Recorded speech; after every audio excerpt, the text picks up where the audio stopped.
Hello everyone, greetings for the day.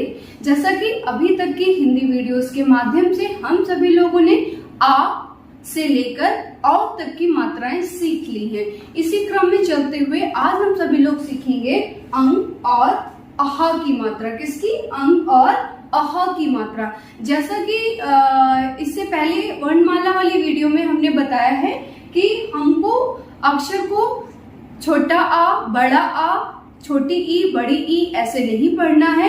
हम सभी को अ, आ, ई, उ ऐसे पढ़ना है। इसी क्रम में चलते हुए ऐसे हम लोग को अंग से अंगूर, आहा खाली नहीं पढ़ना है। क्या पढ़ना है? अंग। क्या पढ़ना है? अंग। क्या है ये? अंग। ये क्या है? आहा। क्या है ये? अंग। ये क्या है? आहा। तो आज हम सभी लोग सीखेंगे अंग और आहा की मात्रा। अंग और आहा की मात्रा कैसी होती है, इसे कैसे बोलते हैं, कैसे पढ़ाते हैं, चलिए जानते हैं। जैसे कि ये कौन सा अक्षर है? ये है अंग। क्या है? अंग। और हम सभी लोग जानते हैं कहीं ना कहीं मात्राएं हम सभी के अक्षर में ही छिपी होती हैं।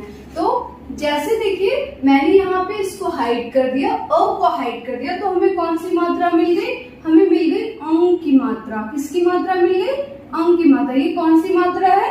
अंग। किसकी मात्रा है? अंग। और इसी तरह हमने इस अ को हाइड कर दिया तो हमें कौन सी मात्रा मिल गई? ये है अह की मात्रा। किसकी मात्रा है? अह। अह की मात्रा जब हम बोलेंगे तो थोड़ा सा साउंड ह का भी आएगा। अह, अह। अंग की मात्रा नाक से बोलते हैं, मीन्स नासिक का स्वर होता है। तो अंग की मात्रा को कहाँ से बोलना है? नाक से। कहाँ से बोलना है? नाक से। अब चलिए व्यंजन में लगाकर हम लोग अंग और आह की मात्रा पढ़ते हैं। देखते हैं कैसे साउंड आता है। ये देखिए क्या है? क्या है ये? क। क्या है? क। क। क में अंग की मात्रा लगाएंगे तो कैसे इसे पढ़ेंगे? कंग। कैसे पढ़ेंगे? कंग। कहाँ से आई आवाज? नाक से। मीन्स ये मात्रा हमें नाक से बोलनी। कंग। ऐसे ही क में ये किसकी मात्रा है? अह की मात्रा। तो कैसे बोलेंगे? कह। कह। क्या बोलेंगे? कह। इसकी मात्रा है? आहा की मात्रा। और क में अंग की मात्रा क के ऊपर लगाते हैं और आहा की मात्रा पास में विसर्ग की तरह यूज करते हैं। आहा की मात्रा ज्यादातर संस्कृत के शब्दों में यूज होती है और इसे विसर्ग मात्रा भी कहते हैं। ऐसे ही पढ़िए, ये क्या है? ये क्या है? ग। ग। अब हम मात्रा लगाकर कैसे पढ़ेंगे?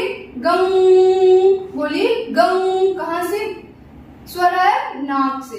गंग। अक्षर का स्वर और मात्रा का स्वर मिक्स हो जाएगा। गंग। गंग। ऐसे ही पढ़िए गह।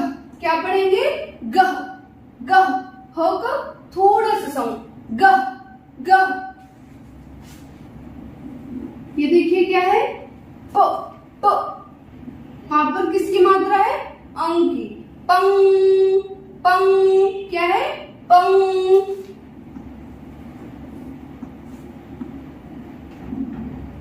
ये क्या है? पह। पह। क्या है? पह। क्या है? पह। इसी प्रकार हम सभी को सारे व्यंजन में अंग और आहा की मात्रा लगाकर पढ़ना है ताकि जब भी हम बच्चों को पढ़ाएं सारे व्यंजन में मात्रा लगाकर ही पढ़ाएं और उनका साउंड बोलना भी सिखाएं। इसी प्रकार हम सब पढ़ते हैं कुछ शब्द अंग और आहा की मात्रा के।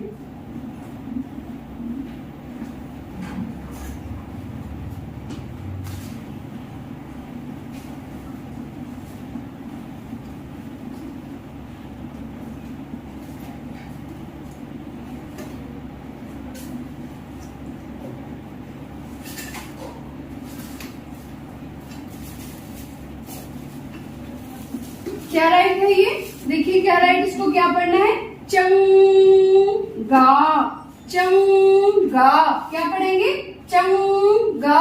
कहाँ से स्वर आया? नाक से। चंगा। ऐसे ही पढ़िए।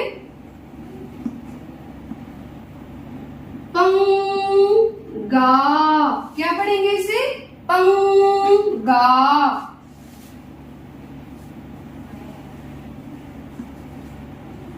इसको पढ़िए, क्या पढ़ेंगे? दंगल। क्या पढ़ेंगे? दंगल। अंक की मात्रा में क्या पढ़ेंगे? दंगल। इसको क्या पढ़ेंगे? मंगल। क्या पढ़ेंगे? मंगल। ऐसे ही आहा की मात्रा के साथ पढ़ते हैं।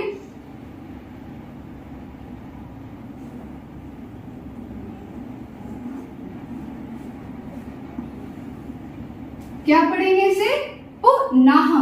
पुनः। क्या पढ़ेंगे? पुनः। क्या पढ़ेंगे? पुनः। जब अह की मात्रा प्रोनाउंस करेंगे, जब अह की मात्रा बोलेंगे तो लिटिल बिट साउंड ह का आएगा। पुनः। पुनः। और जैसा कि मैंने बताया है, ये मात्रा संस्कृत के शब्दों में ज्यादा यूज होती है और इसे विसर्ग की मात्रा भी कहते हैं। पुनः। क्या पढ़ेंगे? पुनः। इसको पढ़िए, अतः। क्या पढ़ेंगे? अतः। क्या पढ़ेंगे? अतः। इसको पढ़िए, क्या पढ़ेंगे? नमः। क्या पढ़ेंगे? नमः। क्या पढ़ेंगे? नमः। ऐसे ही इसको क्या पढ़ेंगे? छह। क्या पढ़ेंगे? छह। क्या पढ़ेंगे? छह।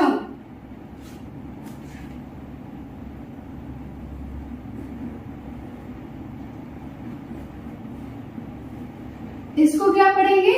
जनः। जनः। क्या पढ़ेंगे? जनः।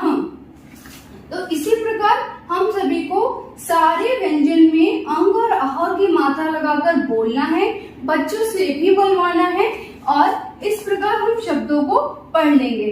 जैसे एक बार फिर से पढ़ लेते हैं। चंगा। चंगा। कहाँ से आया साउंड? नाक से। अंग की मात्रा का स्वर नाक से आता है और ये नासिका शब्द होता है। चंगा। पंगा। दंगल। मंगल। पुनः। पुनः। जैसे मैंने बताया, अ की मात्रा जब हम बोलेंगे थोड़ा सा साउंड ह का आएगा। ह। पुनः। अतः। नमः। छह। जनः। जनः।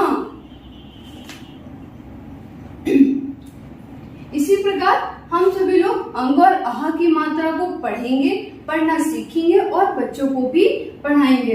कुछ शब्दों में क्या होता है कि जब हम अंग की मात्रा यूज करते हैं, उसके स्थान पे न का भी प्रयोग करते हैं, तो वो हमारा जो अक्षर होता है, जो व्यंजन होता है, वो अनुस्वार में चेंज हो जाता है। जैसे कि अब हमें लिखना है चंचल। अब चौकियों पर जब हम बिंदी लगाएंगे, मीन्स मात्रा अंकी लगाएंगे, तो ये न के साउंड में चेंज हो जाएगा। चन चन, तो ये अनुस्वार हो जाएगा। चन चल। कभी कभी हम कुछ शब्द लिखते हैं जिसमें हमें न की स्थान पर, न के साउंड के स्थान पे अंक की मात्रा का प्रयोग करना पड़ता है या अंक की मात्रा की जगह पे न लिखना पड़ता है। जैसे चंदन। देखिए, चंदन। वंदन।